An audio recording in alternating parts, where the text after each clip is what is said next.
My God, तुम दोनों बहनें इतनी बुरी कैसे हो सकती हो? हम बुरे नहीं हैं, मैं सिर्फ सच बोल रही हूँ।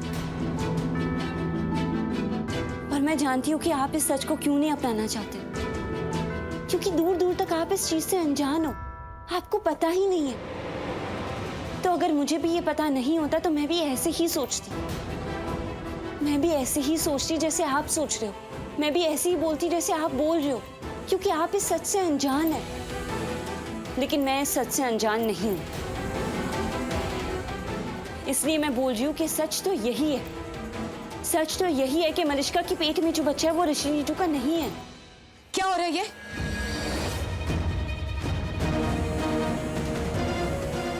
हो क्या रहा है? हाँ चल, कुछ पूछा मैंने, हो क्या रहा है? हाँ सुना मैंने, मलिष्का के बारे में बात कर रही हो ना?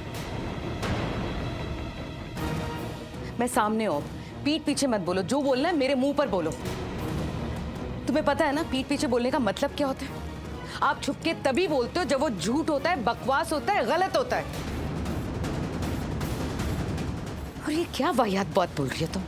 इतनी इतनी घटिया बात बोल रही हो तुम कि मलिष्का के पेट में जो बच्चा है वो ऋषि का नहीं है। ऋषि का नहीं है ना वो बच्चा।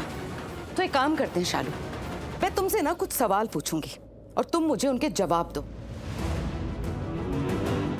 अगर तुमने जवाब सही दिए ना तो मैं खुद मान लूंगी कि वो बच्चा जो मलिष्का के पेट में है वो ऋषि का नहीं है, किसी और का है, नाजायज बच्चा है। ठीक है, दोगे जवाब? मैं जवाब दूंगी। तो सबसे पहले मुझे ये बताओ कि जब ऋषि और लक्ष्मी की शादी हुई थी तो सबसे ज्यादा असर किस पर पड़ा था? बताओ। नीलम पर, ऋषि की मां नीलम पर, करिश्मा पर, तुम पर? मलिष्का पर पड़ा था ना, उसने झेला था ना ये सब कुछ। कितने महीनों झेला था उसने, हर रोज लड़ती थी वो, दिन रात ऋषि के साथ लड़ती थी। सही कह रही हूं कि नहीं? बोलो, सही कह रही हूं कि नहीं? हाँ सही है, मलिष्का को ही सबसे ज्यादा फर्क पड़ा था।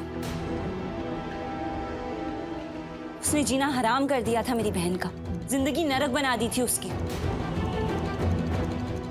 शालू अपने जवाब ना याद रखना, क्योंकि मैं जब सवाल पूछूंगी ना तो अपने जवाब बदल मत देना, समझी? ये सब बोल के आप किसको धमकी दे रही? और मैं अपना जवाब नहीं बदलूंगी, क्योंकि यही सच है और मैं हमेशा सच ही बोलती हूँ। तुम्हारे ख्याल से, तुम्हारे हिसाब से मलिष्का ने लक्ष्मी का जीना आराम किया हुआ था ना, उसे परेशान किया हुआ था।